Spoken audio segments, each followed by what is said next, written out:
আসসালামু আলাইকুম রহমতুল্লাহ। প্রিয় ভিউয়ার্স, প্রিয় ইমানদার ভাই বোনেরা, আশা করি ভালো আছেন।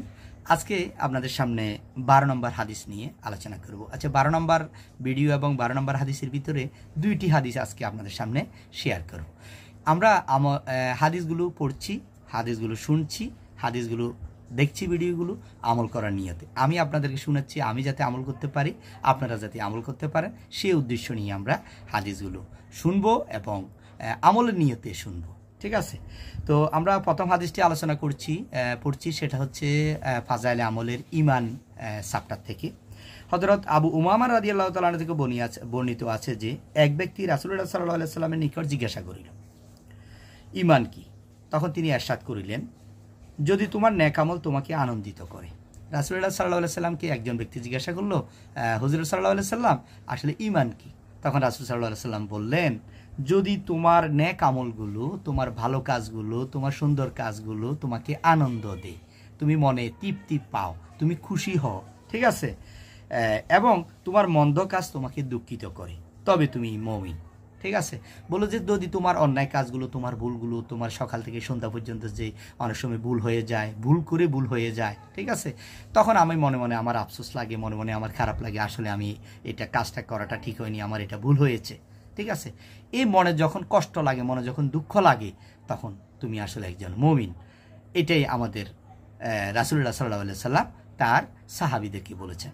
তাহলে আমি খেয়াল করবো আসলে আমার ভিতরে কি ইমান আছে কিনা, আমার ভালো কাজগুলো আমার ভালো লাগে কিনা, সমাজে যেই ভালো কাজগুলো হয়, সুন্দর কাজগুলো হয়, মানুষ তখন এটাতে আমার কেমন লাগে, আমার ভালো লাগে কিনা, আমার মন কি বলে, ভালো কাজ করার জন্য বলে না খারাপ কাজ করার জন্য বলে। খারাপ কাজ করলে কি আমার মনের ভিতরে অনুশোচনা আসে, আমার কি খারাপ লাগে, আমার কাছে দুঃখ লাগে? যদি লাগে তাহলে বুঝতে হবে যে আসলে আমি একজন ইমান এবং মুমিন, আমাদের রাসূলুল্লাহ সাল্লাল্লাহু আলাইহি সাল্লাম বলেছেন। এরপরে আমরা আরেকটি হাদিস পড়ছি।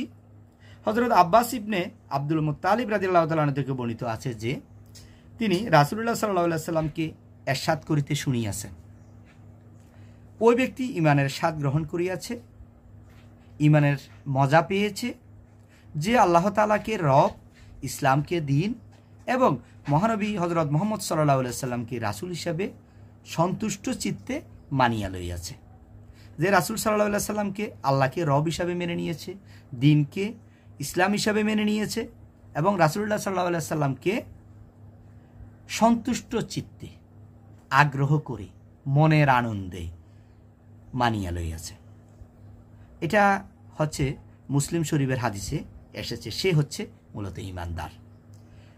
অর্থাৎ আল্লাহ তাআলা বান্দেগি, ইসলাম মোতাবেক আমল, হযরত মহানবী সাল্লাল্লাহু আলাইহি সাল্লামের অনুসরণ, আল্লাহ তাআলা ও তার রাসূল সাল্লাল্লাহু আলাইহি সাল্লাম এবং ইসলামের প্রতি মহব্বতের সহিত হয়, এ জিনিস যার ভাগ্যে জুটিয়াছে, নিঃসন্দেহে সে ইমানের স্বাদ অংশ লাভ করিয়াছে।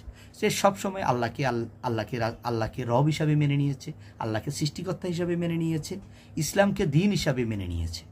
ইসলামকে দ্বীন হিসাবে মেনে নেওয়ার পর তার যত ভালো কাজ, যত মন্দ কাজ থেকে দূরে সরিয়েছে, ভালো কাজগুলো করেছে। ইসলামের যে নিয়ম নীতি, বিধিবিধান, হুকুম আহকামগুলো মেনে নিয়েছে আনন্দ সহকারে, সেই মূলত ইমানের স্বাদ গ্রহণ করিয়াছে। তো আমরা আজকে দুইটি হাদিস আলোচনা করেছি, দুটি হাদিস পড়েছি আমাদের ফাজাইলে আমল থেকে, ইমানের অংশ থেকে। তো আপনারা ভিডিওগুলো দেখবেন। আজকে 12 নম্বর ভিডিও আপনাদের সামনে শেয়ার করেছি। আমরা ভিডিওগুলো দেখছি, হাদিসগুলো শুনছি, হাদিসগুলো পড়ছি আমলের নিয়তে। আমরা আমল করব, অন্যকে প্রচার করব। আমাদের রাসূল সাল্লাল্লাহু আলাইহি সাল্লাম বলেছেন, তুমি যদি একটা অক্ষর যদি জানো, সেটা তুমি অন্যের কাছে প্রচার করে দাও। এটা হচ্ছে সর্বোত্তম ব্যক্তি। তো আমরা আজকে এতটুকু থাকলো। আমরা যে হাদিসগুলো পড়েছি, শুনেছি এবং দেখেছি ভিডিও, আমরা যাতে আমল করতে পারি, সেজন্য আল্লাহ তাআলার কাছে আমরা দোয়া চাই। আসসালামু আলাইকুম ওয়া রাহমাতুল্লাহ।